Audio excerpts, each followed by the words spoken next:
Good morning dear student, welcome to our guide classes. तो आज हम आपको बताने जा रहे हैं सॉल्यूशन चैप्टर से बहुत ही इंपॉर्टेंट टॉपिक जिसका नाम है हेनरी लॉ। बहुत ही इंपॉर्टेंट, वेरी वेरी इंपॉर्टेंट। तो आज हम लोग सीखने वाले हैं हेनरी लॉ। आप हमारे चैनल के साथ बने रहे। तो सबसे पहला हम लोग इसके प्रीवियस वीडियो में हम लोग क्या सीखे थे कि आपको पढ़ाए थे सॉल्युबिलिटी।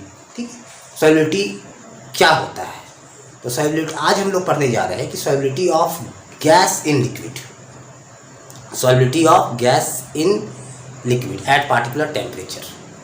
ये चीज़ हम लोग पढ़ने जा रहे हैं और इसी के अंतर्गत आ जाता है Henry law, solubility of gas in liquid. आप ध्यान रखेंगे आज का जो हमारा टॉपिक है solubility of gas in liquid, solubility of gas in liquid बहुत ही इंपॉर्टेंट है, बहुत ही ज़्यादा important. Solubility of gas in liquid.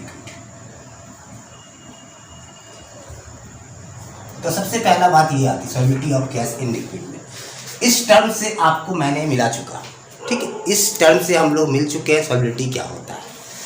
तो सॉल्युबिलिटी को फिर से मैं यहाँ पे एक बार आपको बताना चाहूँगा कि जो मैक्सिमम अमाउंट है किसी भी सॉल्यूट का, ठीक है, maximum amount of solute that can be dissolve in given amount of या given quantity of solvent at a particular temperature and pressure. तो उसी को क्या बोलते हैं सॉल्युबिलिटी। किसी भी सॉल्यूट का मैक्सिमम अमाउंट किसी भी सॉल्वेंट में पार्टिकुलर टेम्परेचर पे, पार्टिकुलर प्रेशर पे जितना मतलब डिजॉल्व हो सके, मैक्सिमम अमाउंट जितना डिजॉल्व हो सके, मतलब in order to form saturated solution. तो अब मैक्सिमम डिजॉल्व हो जाएगा तो ऑब्वियसली क्या होगा, सॉल्यूशन क्या बन जाएगा, सेचुरेट हो जाएगा। ठीक है, इक्विलिब्रियम में आ जाएगा सॉल्यूशंस, जो मैक्सिमम अमाउंट डिजॉल्व हो जाएगा। तो उसी को बोलते हैं सेचुरेटेड सॉल्यूशन। ये भी मैंने आपको बताया। किसी भी चीज़ का सिंपल सा बात है समझने के लिए। अगर हम 30 ग्राम लिए हैं, सपोज सुक्रोज लिए हैं, चीनी लिया गया है, केन शुगर लिया गया, उसी को बोलते हैं केन शुगर, C12H22 और OH। मान लें कि ये पर्टिकुलर सॉल्वेंट मान लें 100 ग्राम है हमारा, ठीक है, 100 ग्राम में मान लें कि 30 ग्राम इसकी सॉल्युबिलिटी है, मैक्सिमम इतना डिजॉल्व कर पा रहा है अपने आप को किसी भी पर्टिकुलर सॉल्वेंट। तो क्या है, इस चीनी का, इस सुक्रोज का, इस केन शुगर का सॉल्युबिलिटी क्या होगा, 30 ग्राम। यही हुआ सॉल्युबिलिटी। तो आज हम लोग पढ़ने जा रहे हैं solubility of gas in liquid. Gas in liquid इसके मतलब है कि जहाँ पे गैस इन लिक्विड की बात आ रहा है, गैस प्लस लिक्विड, ये गैस प्लस लिक्विड, ये एक सॉल्यूशन बनाएगा। मीन्स सॉल्यूट क्या होगा आपका, सॉल्यूट होगा गैसियस गैस और ये सॉल्वेंट होगा जो कि आपका, ध्यान दीजिएगा, सॉल्यूशन का तो नाम पड़ेगा लिक्विड सॉल्यूशन, इसलिए हम लोग लिक्विड स्टेट पढ़ रहे हैं। चैप्टर में क्या पढ़ रहे हैं, लिक्विड स्टेट। आइदर हमारा सॉल्यूट गैस हो या फिर लिक्विड हो या फिर आपका सॉलिड हो। सॉल्वेंट ऑलवेज क्या होगा, लिक्विड होगा। तो यहाँ पे जो सॉल्यूशन तैयार होगा, आप जान रहे कौन सा सॉल्यूशन होगा, सॉल्यूशन तो तैयार होगा लेकिन कैसा होगा, लिक्विड सॉल्यूशन होगा, liquid solution, solution will be liquid solution. तो gaseous in liquid, solubility of gas in liquid. तो इसको भी आप डिफाइन कर सकते हैं, maximum amount of gas that can be dissolve in a given amount of liquid या फिर given quantity of liquid at particular temperature. Temperature रखिए, पार्टिकुलर टेम्परेचर, यहाँ पे जरूर मेंशन करना है पार्टिकुलर टेम्परेचर। पार्टिकुलर टेम्परेचर पे या किसी फिक्स टेम्परेचर पे कोई भी गैस, ठीक है, जो गैस किसी भी लिक्विड में मैक्सिमम सॉल्युबल होगा, ठीक है,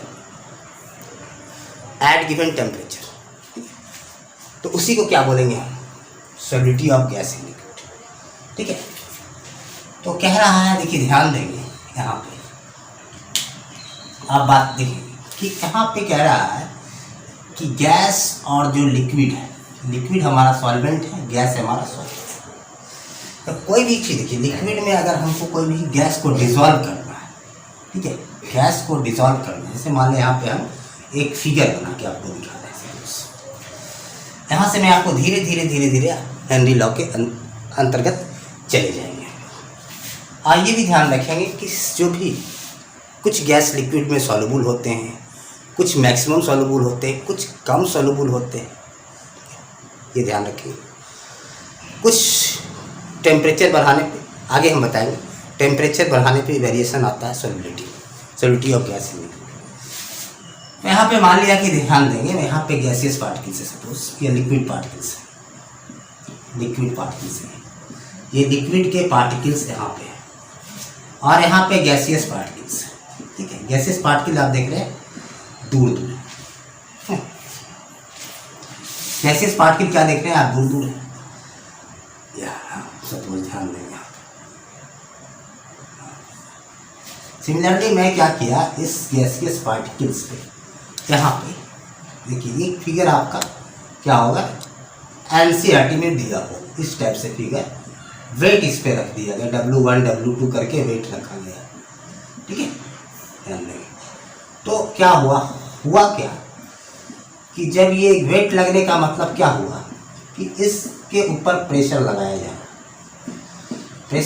जा रहा है।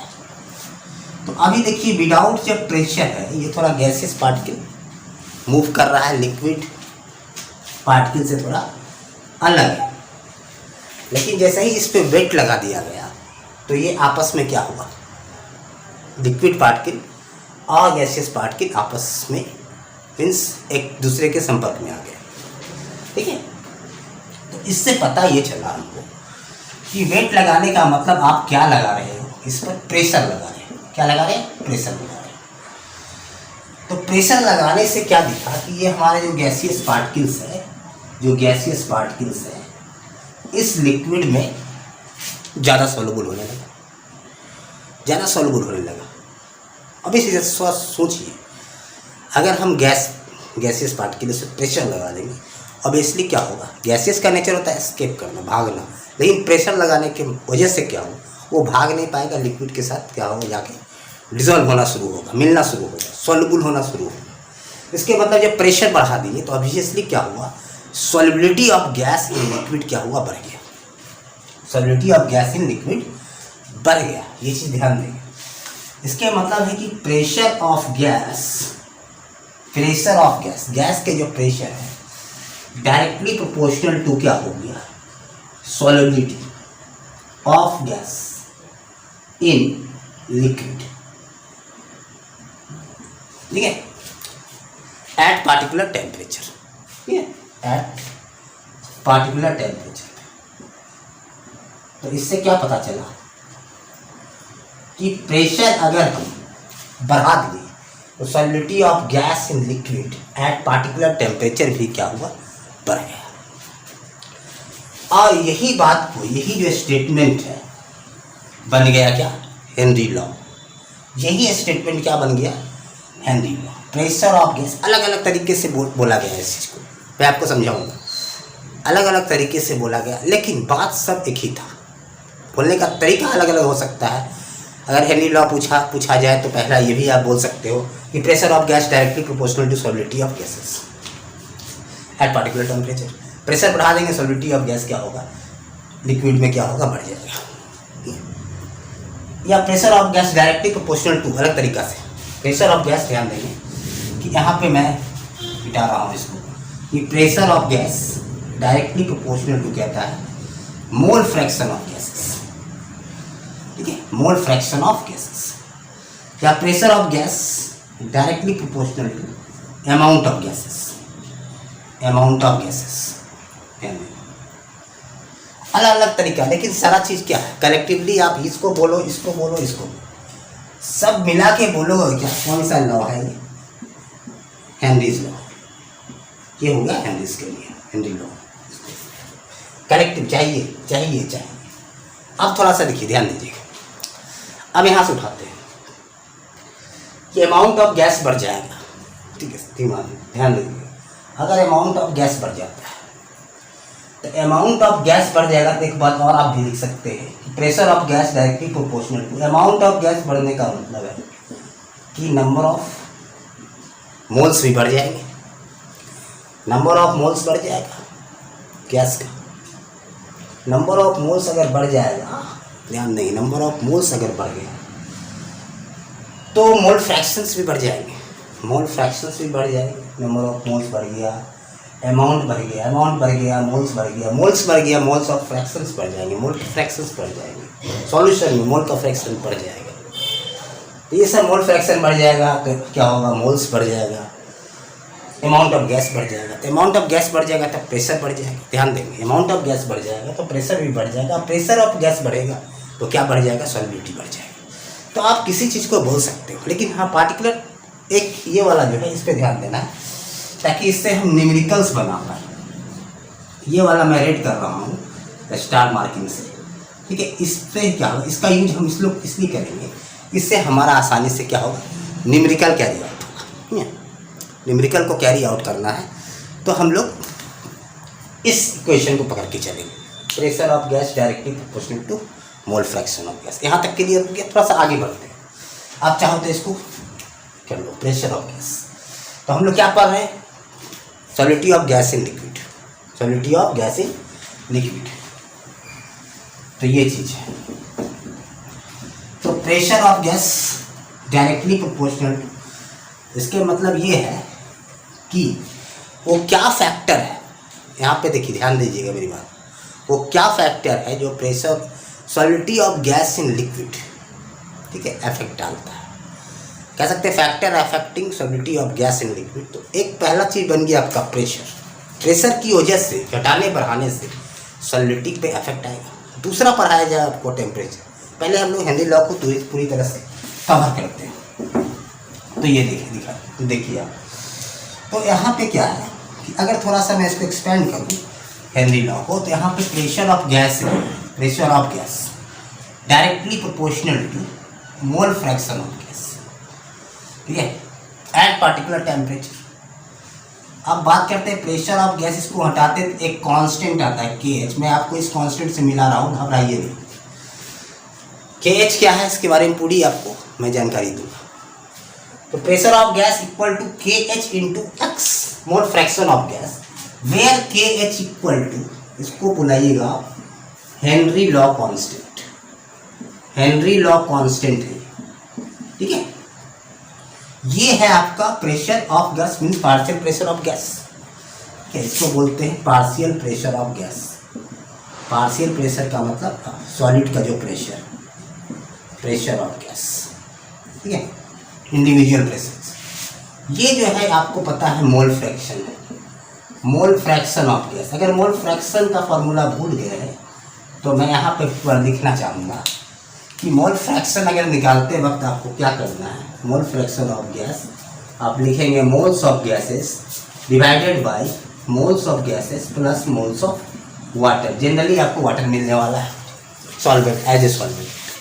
तो ये हो गया मोल फ्रैक्शन निकालने का आपके पास ये फार्मूला। इसके जरिए हम लोग मोल फ्रैक्शन के पास पहुँचेंगे। मोल फ्रैक्शन मिल जाएगा। हेनरी लॉ कांस्टेंट का वैल्यू पार्टिकुलर गैस के लिए पार्टिकुलर टेम्परेचर पे कांस्टेंट में दिया हुआ रहता है। आपकी न्यूमेरिकल्स में भी दिया रहेगा कि पार्टिकुलर टेम्परेचर पे इसका ये वैल्यू, क्वेश्चन में मेंशन रहेगा टेम्परेचर और KH का वैल्यू, उसके लिए डोंट वरी। तो ये आपको मिल जाएगा KH का वैल्यू। मोल फ्रैक्शंस भी अगर आप कैलकुलेट कर लेते हो अकॉर्डिंग टू न्यूमेरिकल्स का जो डाटा दिया रहे उसके हिसाब से अगर कैलकुलेट कर लेते हैं तो हम पार्शियल प्रेशर ऑफ गैस निकाल सकते हैं कि वो गैस कितना प्रेशर लिक्विड पे एक्सर्ट कर रहा है, कितना प्रेशर है। अब प्रेशर रहेगा तभी कोई भी गैस क्या होता है, लिक्विड में सॉल्युबल होता है। जिसमें मैं थोड़ा सा एग्जांपल देता हूँ, बाद में मैं एप्लीकेशन में बताऊँगा। जैसे कि बात करते हैं, जैसे कि आप कोल्ड ड्रिंक्स वगैरह पिए, ठीक है, एप्लीकेशन में पढ़ेंगे इसको।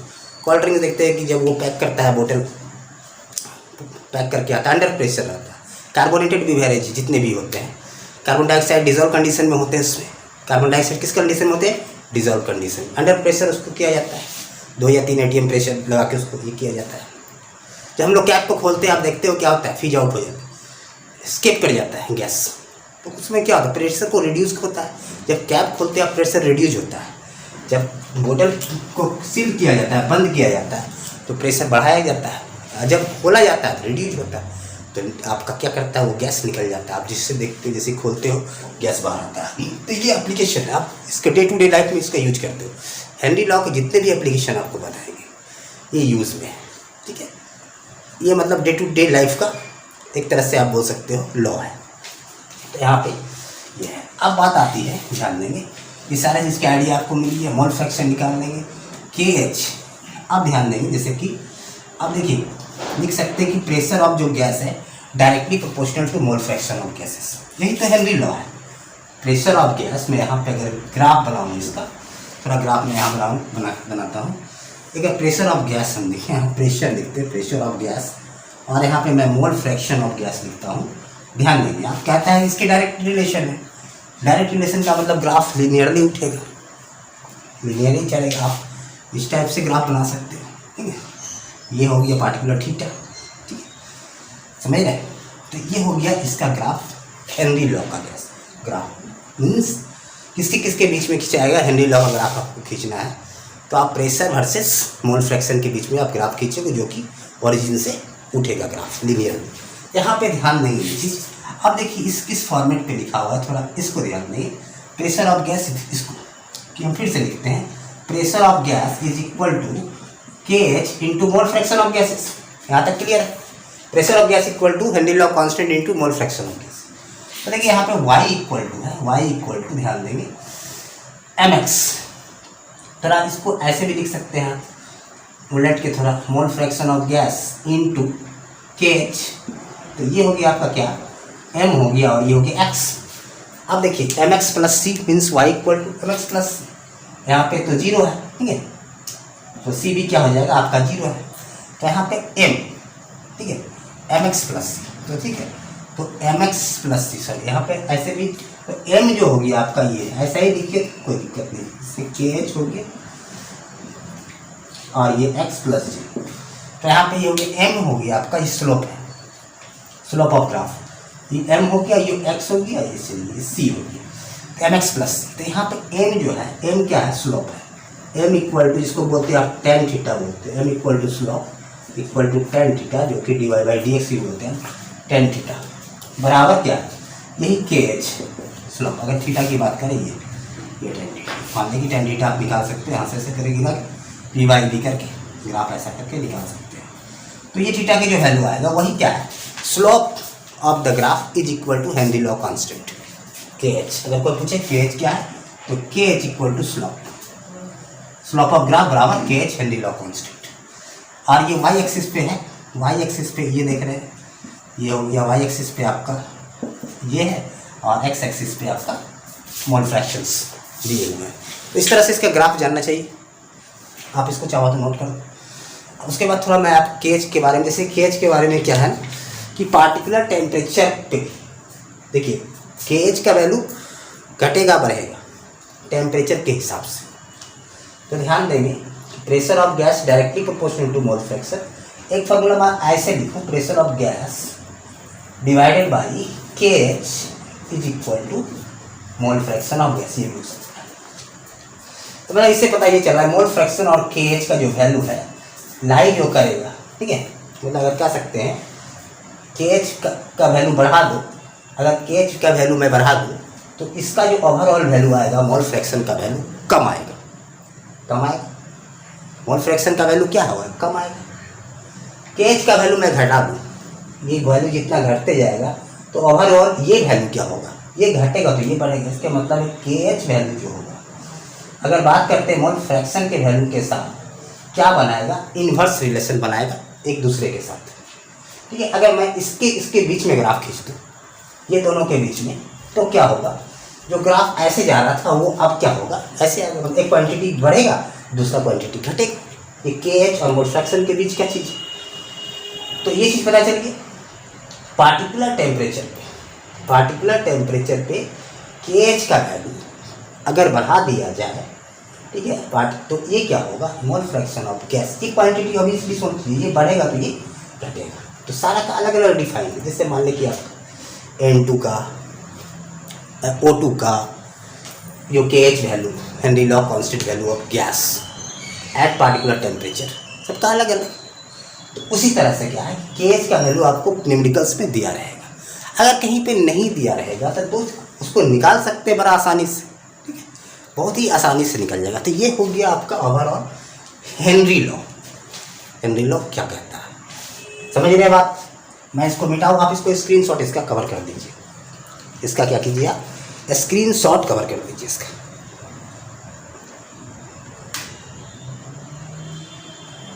तो एक चीज़ नोट करके लिख लीजिए कि वैल्यू ऑफ, इतना आप लिख लीजिए। यहाँ पे एक चीज़ दिखाता हूँ, तो जो value of KH depends upon temperature पे डिपेंड करेगा एंड सॉल्वेंट पे भी डिपेंड करेगा। ये चीज़ आप ध्यान रखें, value of KH depends upon temperature and solvent. अगर है वाटर में या चला गया, वाटर एक सॉल्वेंट है, उस पर KH वैल्यू कुछ और आ सकता है। वही सॉल्वेंट अगर बेंजीन लेनी है तो कुछ और आ सकता है। अलग अलग सॉल्वेंट पे अलग अलग KH वैल्यू आ सकता है और अलग अलग टेम्परेचर पे अलग अलग KH का वैल्यू लाई करेगा। ठीक है, मैं इसको मिटा रहा हूँ। ठीक है, आप देखिए इसके बाद में आपको ये चीज़ आप समझ चुके हैं। यही है हेनरी लॉ। अब इसका जो बात आता है एप्लीकेशन होगा, क्या है इसके एप्लीकेशन। जैसे मान लें कि आपका क्वेश्चंस में है कि N2 गैस, जैसे मान लें कि एक NCERT का क्वेश्चन है, इसी पे आधारित है NCERT का क्वेश्चन। जैसे आपका है कि N जो भी गैस है आपका, जैसे कि N2 गैस दिया हुआ है क्वेश्चंस में कि N2 गैस आपका मिलेगा questions N2 gas is bubbled through water, gas is bubbled through water. ठीक है, बबल्ड थ्रू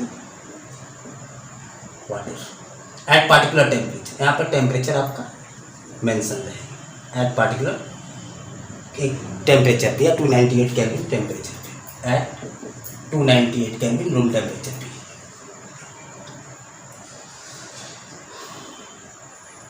जो वॉल्यूम ऑफ वाटर है, ठीक है, आप कह सकते हो, देखिए वॉल्यूम ऑफ वाटर है मेंशन है 1 लीटर। ठीक है, 1 litre volume of water 1 litre. ये चीज कहता है कि find millimole of and, millimole of and, इस प्रकार का क्वेश्चन दिया हुआ है, फाइंड मिलीमोल ऑफ एंड। और क्या क्या दिया हुआ है, आपका पार्शियल प्रेशर ऑफ गैस जो ये है, ये दिया हुआ है। और क्या दिया हुआ है, हेनरी लॉ कांस्टेंट का वैल्यू दिया हुआ, ये दिया हुआ। पार्शियल प्रेशर ऑफ गैस और हेनरी लॉ कांस्टेंट का वैल्यू आपका क्या है, मेंशन है। ये गिवन है, ये चीज गिवन है, ध्यान देंगे आप, ये गिवन है। तो देखिए ध्यान देंगे, अगर मान लें कि ये आपका दिया हुआ है, ये सपोज ये जो दिया हुआ पार्शियल प्रेशर ऑफ गैस, ये आपका, और ये अगर मान लें कि इस यूनिट में अगर बात करते हैं, यूनिट की बात करते हैं, तो दोनों का यूनिट समान होता है। कैसे समान होगा यूनिट? हाँ, ये हो सकता है कोई किलो बार में दिया रहे या बार में दिया, तो कन्वर्ट कर लेंगे। मान लें कि इसका सपोज कुछ वैल्यू दिया हुआ है किलो बार में, ये दिया हुआ है आपका बार में, सपोज ये बार में दिया हुआ, ये किलो बार में दिया हुआ है, तो यूनिट में ले आएंगे। किलो बार को अगर बार बनाएंगे, किलो बार को अगर हम बार बनाएंगे कन्वर्टेड इनटू बार, तो क्या करेंगे, 10 टू द पावर 1000 से मल्टीप्लाई करेंगे। और इसका यूनिट इसलिए बराबर होता है, तो आप ध्यान देखेंगे कि प्रेशर ऑफ गैस बराबर क्या है, KH into mole fraction of gas. अब बताइए कि मोल फ्रैक्शन ऑफ गैस का तो कोई यूनिट नहीं होता है, मोल फ्रैक्शन ऑफ गैस का कोई यूनिट नहीं है। तो मोल फ्रैक्शन ऑफ गैस का जब कोई यूनिट नहीं है, तो जो यूनिट इसका होगा मीन्स ये बराबर ये हो गया, इसके मतलब जो यूनिट प्रेशर का होगा वही यूनिट हेनरी लॉ कांस्टेंट का भी होगा। ये चीज़ क्लियर होगी। प्रेशर ऑफ गैस दिया हुआ है, आप देखेंगे जाके क्वेश्चन, प्रेशर ऑफ गैस दिया हुआ है, KH का वैल्यू किलो बार में मेंशन अगर है, ये भी दिया हुआ है आपका। तो करना क्या है आपको, मिली मोल के पास पहुंचने, मतलब मिली मोल छोड़ दीजिए, पहले आपको मोल के पास पहुंचना होगा। तो मोल के पास पहुंचने के लिए सबसे अच्छा साधन क्या है आपके लिए, कि आप मोल फ्रैक्शन निकालो। अगर मैं बात करूँ यहाँ पे कि मोल फ्रैक्शन है, मान लें कि यहाँ पे ये प्रेशर ऑफ गैस दिया हुआ है, ये गिवन KH। आप इस क्वेश्चन को ट्राई करना जाके, बिल्कुल बने, सारा चीज़ मैं आपको बता दे रहा हूँ क्या क्या करना है। प्रेशर ऑफ गैस गिवन है, ये गिवन है, KH गिवन है, किलो बार में दिया है, बार में कन्वर्ट कर देना, KH। उसके बाद बना के कमेंट बॉक्स में डालना है, KH बनाइए, बड़ा आसान है। KH into mole fraction of gas. आप बताइए मोल फ्रैक्शन ऑफ गैस को हम क्या लिखें, मोल फ्रैक्शन ऑफ गैस लिख सकते हैं moles of gases by moles of gases plus moles of water, इतना लिखना। मैं आपको सिर्फ और सिर्फ बनाने का तरीका बता रहा हूँ, बनाने का तरीका होता है, बनाइएगा आप ही खुद बनाइएगा उसको। तो मैं इसी तरीका जनरेट कर रहा हूँ, आप इसको ध्यान में रखना। क्वेश्चन मेन चीज़ यही है, यही इतना चीज़ दिया हुआ है। अगर बात करूँ तो क्वेश्चन यही है, यहाँ से लेके आपका ये क्वेश्चन फाइंड, मेन चीज़ यही है। तो यहाँ पे ध्यान देंगे कि n मोल्स ऑफ गैसेस निकालना है आपको, ठीक है, और moles of gases plus moles of water, ये देखिए। तो मोल्स ऑफ गैसेस तो आपको फाइंड ही करना है, तो मोल्स ऑफ वाटर निकाल लीजिए। KH का वैल्यू दिया हुआ है, भी दिया हुआ। तो मोल्स ऑफ वाटर निकालने का क्या तरीका है? मोल्स ऑफ वाटर निकालने के लिए कैसे निकालेंगे? Given weight by molecular weight of water, moles of water, ये चीज़ याद रखेंगे। इसलिए आप सोल्यूशन जब पढ़ रहे हैं तो मोल्स आपका पीछे छोड़ने वाला नहीं है, मोल्स आपका पीछे छोड़ने वाला नहीं है, मोल्स आएगा ही आएगा। तो गिवन वेट ऑफ वाटर, अब बोलिए कि गिवन वेट ऑफ वाटर क्या दिया हुआ? 1 लीटर। तो 1 लीटर बराबर आपको पता है क्या होता है? 1000 ml होता है। 1 लीटर इक्वल टू 1000 ml होता है 1 लीटर, ठीक है, 1000 ml 1 लीटर मीन्स ग्राम में भी इसको चेंज कर सकते हैं, ठीक है। अब मान लीजिए कि हम बात करते हैं मास ऑफ वाटर, तो मास ऑफ वाटर के बराबर क्या होता है?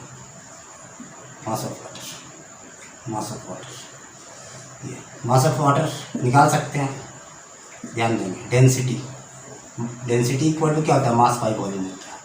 तो mass equal to D into V होता है। डेंसिटी ऑफ वाटर जानते क्या होता है? 1 ग्राम पर मिलीलीटर, 1 ग्राम पर मिलीलीटर। और ये 1000 ml है, वॉल्यूम क्या है? 1000 ml। आप ध्यान देंगे, ml कैंसिल हो जाएगा, मीन्स 1000 ग्राम हो जाएगा। 18 ग्राम क्या आ जाएगा? 1000 ग्राम आ गया, 1000 ग्राम डिवाइडेड बाई 18। तो ये ओवरऑल वैल्यू 55.55 के अराउंड आता है। इतना मोल्स आ गया ये आपका। अब क्या है कि इसका जो वैल्यू इस पे रखिएगा, इसका जो वैल्यू रखिएगा, इसका जो वैल्यू रखेंगे, इसका वैल्यू ओवरऑल, इसका जो वैल्यू आएगा, मोल फ्रैक्शन जब आप कैरी आउट करोगे तो मोल फ्रैक्शन के लिए ये फार्मूला यही लगाइएगा, moles of gases by moles of water और plus moles of gases is equal जो वैल्यू आएगा। याद रखिए दोनों का वैल्यू जो आएगा बहुत कम आएगा, -5 × 10⁻³ बहुत कम मिनिमम वैल्यू आएगा। तो इस मिनिमम वैल्यू आने का कारण क्या है कि जो मोल्स ऑफ गैसेस जो है वाटर के कंपेरिजन में बहुत कम होता है। बहुत कम होने का मतलब लिख सकते हैं moles of gases less than moles of water. ताकि ये दोनों का जो वैल्यू आएगा, ये मोल फ्रैक्शन ऑफ जो गैस आएगा, सपोज मान लेगा 1.29 × 10⁻⁵ ऐसा आ गया सपोज। तो बोलिए कितना कम वैल्यू है। कम वैल्यू का कारण क्या रहा होगा? कम वैल्यू का कारण ये रहा होगा कि मोल्स ऑफ वाटर तो देखिए कितना हाई है, 55.55 है, बहुत ज़्यादा है, कम नहीं है। तो समझ जाइए कि इसका क्वांटिटी बहुत कम होगा, ठीक है। इसके कंपेरिजन में ये क्या होगा? बहुत कम होगा। इसीलिए क्या करते हैं जनरली हम लोग, क्या करते हैं कि डेनोमिनेटर से मोल्स ऑफ जो सॉल्यूट होता है, मोल्स ऑफ जो गैसेस होते हैं, उसको हम लोग नेगलेक्ट कर देते हैं, उसको डायरेक्ट बना सकते हैं। तो डायरेक्ट बनाने के लिए क्या है, जैसे कि मोल्स ऑफ गैसेस है, आप डायरेक्ट नेगलेक्ट कर दोगे तो क्या आ जाएगा? मोल्स ऑफ गैस ऊपर लिखिएगा और मोल्स ऑफ वाटर नीचे लिखिएगा। डायरेक्ट क्या निकल जाएगा? मोल फ्रैक्शन निकल जाएगा। डायरेक्ट ऐसे बाद में भी नेगलेक्ट करना है आपको, पहले भी नेगलेक्ट कर दो तो मोल फ्रैक्शन ऑफ गैस निकल गया। आप यहाँ पे डाल दो मोल फ्रैक्शन ऑफ गैस, क्या निकल जाएगा? ये निकल जाएगा, ठीक है।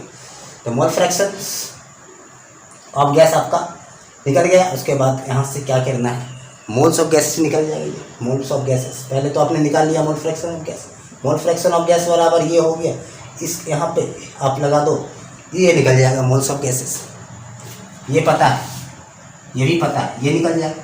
और जैसे ही मोल्स ऑफ गैसेस निकल गया, वो तो मोल्स में निकला है। मिली मोल में कन्वर्ट करने के लिए क्या करना है? 10⁻³ में 1000 से मल्टीप्लाई कर देना, आंसर आ जाएगा आपका, जो NCERT इन टेक्स्ट में दिया हुआ है। तो ये था आपका हेनरी लॉ। आप इसको बनाना, ऐसा नहीं है कि आप इसको सिर्फ हम ये बताएं कैसे बनेगा। अब बिल्कुल बनेगा, बिल्कुल ही बनेगा, आसान तरीके से बनेगा। ये था हेनरी लॉ। अब देखिए इसके कुछ एप्लीकेशंस होते हैं हेनरी लॉ का, कुछ लिमिटेशन है। मैं इस तरह से बोलता हूँ, आप ध्यान रखें, इससे लिमिटेशन आएगा। तो लिमिटेशन में क्या है बातें इसमें? ये कहता है कि प्रेशर जो of gas is not very high. Pressure क्या होता है? बहुत ज़्यादा नहीं होना चाहिए। Temperature is not too low, temperature बहुत कम नहीं होना चाहिए, ठीक है। टेम्परेचर कंडीशन आप देख लीजिए क्या है, थोड़ा सा बताना चाहेंगे कि टेम्परेचर अब जब बढ़ा दोगे यहाँ पे कहता है क्या अफेक्ट करेगा टेम्परेचर बढ़ाने से। तो टेम्परेचर बढ़ा दोगे तो क्या होगा, गैसेस पार्टिकल दूर भागेंगे, लिक्विड से गैसेस पार्टिकल दूर भागेंगे। अगर लॉजिकली आप भी सोच सकते हो, आप गैसेस पार्टिकल तो इसी तरह से भागता है, उसकी काइनेटिक एनर्जी काफ़ी होती है, वो क्या होता है उसमें एस्केप करने की टेंडेंसी बहुत ज़्यादा होता है, ठीक है, अपने आप एस्केप करता है, स्पॉन्टेनियस प्रोसेस है। अगर मान लो टेम्परेचर मैं दे दूँ, टेम्परेचर अगर मैं दे दिया उसको, ठीक है, टेम्परेचर अगर दे देते हैं तो क्या होता है कि काइनेटिक एनर्जी और बढ़ जाता है, काइनेटिक एनर्जी और बढ़ जाएगा तो और एस्केप करेगा, तेज इधर भागेगा उधर भागेगा। इसका मतलब क्या है, लिक्विड से दूर भागेगा। अब लिक्विड से दूर भागेगा, सॉल्युबिलिटी क्या होगा, घट जाएगा। इसके मतलब टेम्परेचर बढ़ा दो, solubility of gas in liquid क्या होगा, बढ़ जाएगा, नहीं घट जाएगा। टेम्परेचर अगर आप बढ़ा देते हैं, मैं यहाँ पे लिख सकता हूँ कि टेम्परेचर और सॉल्युबिलिटी में एक इन्वर्स रिलेशन है, टेम्परेचर और सॉल्युबिलिटी। सॉल्युबिलिटी, अब टेम्परेचर बढ़ाओगे solubility of gas in liquid की बात कर रहे हैं, ध्यान देंगे इस चीज़ पे, आप ध्यान देंगे मैं क्या बात कर रहा हूँ, सॉलिड इन लिक्विड नहीं बात कर रहा हूँ। Solubility of gas in liquid temperature के साथ क्या होगा, टेम्परेचर बढ़ाने के साथ घट जाए, ये चीज़ है। तो ये चीज़ है, तो टेम्परेचर इफेक्ट डालता है इसको। प्रेशर से क्या होता है, प्रेशर बढ़ा दोगे सॉल्युबिलिटी बढ़ जाएगा, टेम्परेचर बढ़ा दोगे तो सॉल्युबिलिटी घट जाएगा, किसका, गैस इन लिक्विड का, ये चीज़ है। यहाँ तक आपको क्लियरली समझ में आ गया सारी बात। अब एप्लीकेशन में बता रहा था, फिर एप्लीकेशन लिमिटेशन तो पहला लिमिटेशन ये है, मैं इसको मिटा देता हूँ, चाहो तो आप स्क्रीनशॉट इसका ले लो, मैं इसको मिटा रहा हूँ इसलिए। अब ध्यान देंगे आप कि यहाँ पे एप्लीकेशन में लिमिटेशन में ये है, कहता है प्रेशर बहुत ज़्यादा नहीं होना चाहिए, लिखा हुआ आप लिख सकते हो, प्रेशर बहुत ज़्यादा नहीं होना चाहिए, टेम्परेचर बहुत कम नहीं होना चाहिए, ठीक है, प्रेशर बहुत ज़्यादा नहीं होना चाहिए, मतलब pressure of gas is not too high, कहता है बहुत ज़्यादा नहीं होना चाहिए प्रेशर। दूसरी बात है temperature is not too low, temperature बहुत कम नहीं होना चाहिए, नॉट टू लो, ये चीज़ है। और मेन बात ये, सबसे बड़ी बात ये है कि गैस शुड नॉट अंडरगो, जो गैसियस पार्टिकल है, सॉलिड जो है हमारा, gas should not go in any chemical reaction, means जो गैसियस पार्टिकल है, तो gases should not undergo any chemical reaction,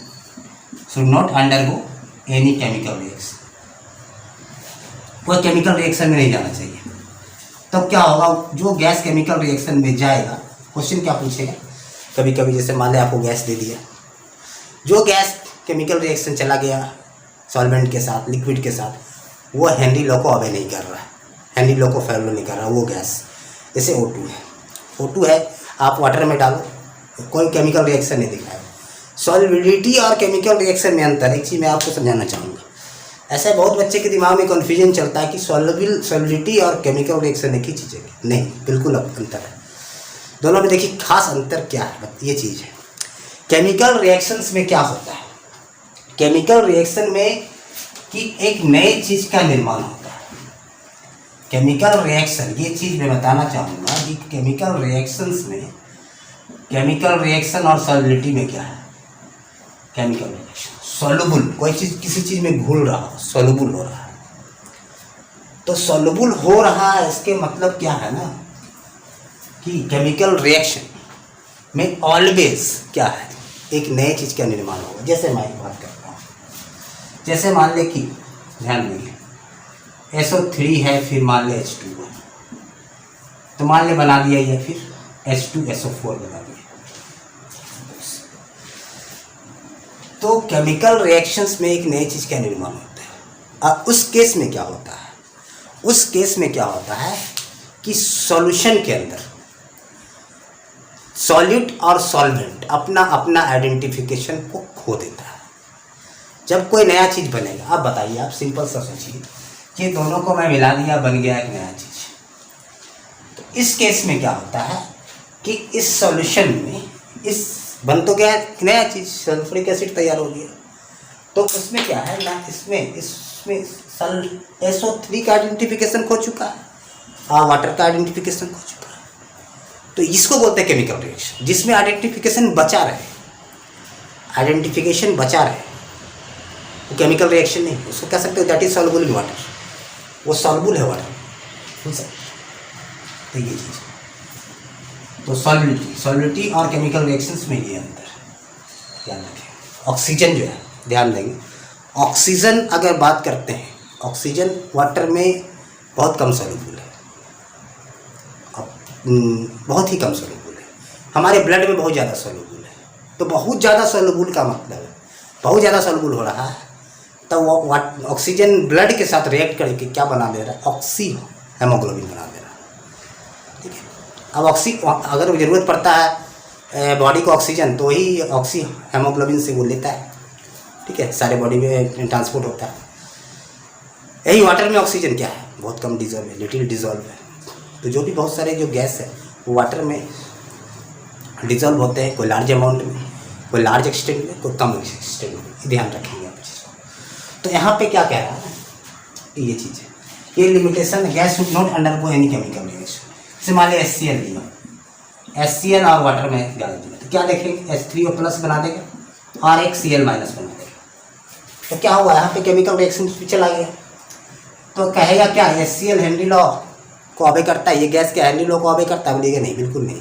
option में आपको काट के आना है। जैसे मान लिया आपको ऑप्शन दे दिया O2, N2, HCl और यहाँ पे नन ऑफ दिस, जो भी। कौन सा गैस हेनरी लॉ को ऑबे नहीं करता है? ठीक है, कौन सा गैस हेनरी लॉ को ऑबे नहीं कर सकता है? और दे देते हैं हीलियम। कौन सा गैस हेनरी लॉ को ऑबे नहीं करता है?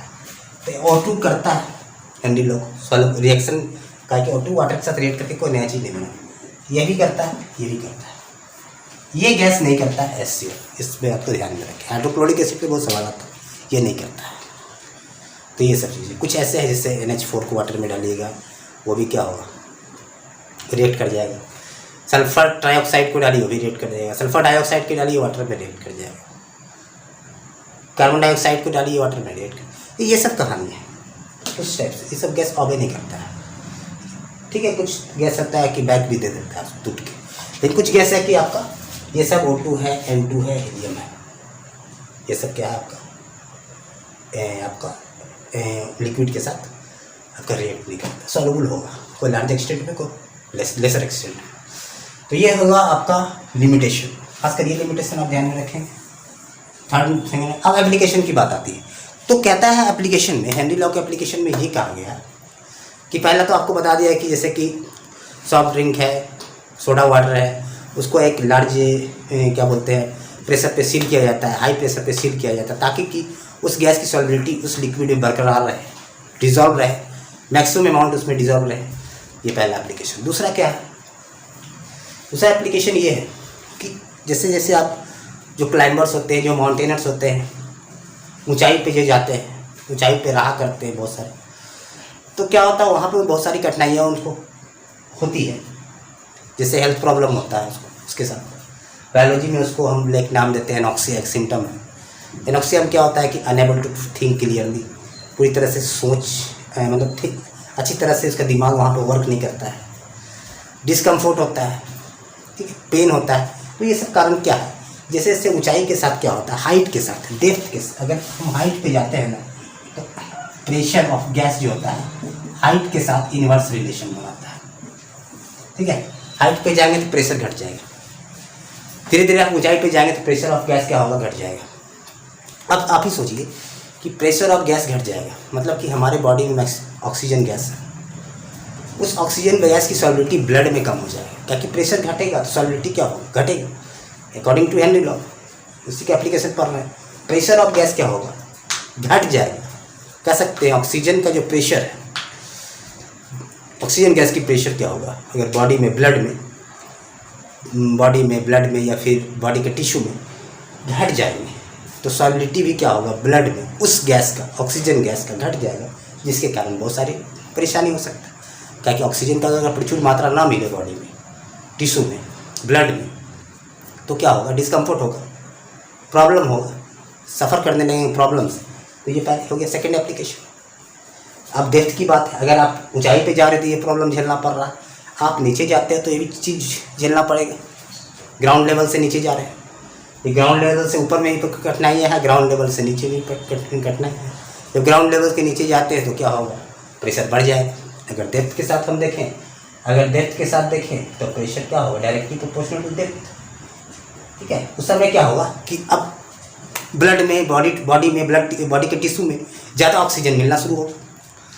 अब ज़्यादा ऑक्सीजन मिलना शुरू होगा तो जब वो ऊपर आएगा, जो भी बंदा नीचे गया है वो ऊपर आएगा, ठीक है, तो अचानक क्या होगा, वही हाल होगा जैसे आप कैप खोलते हो।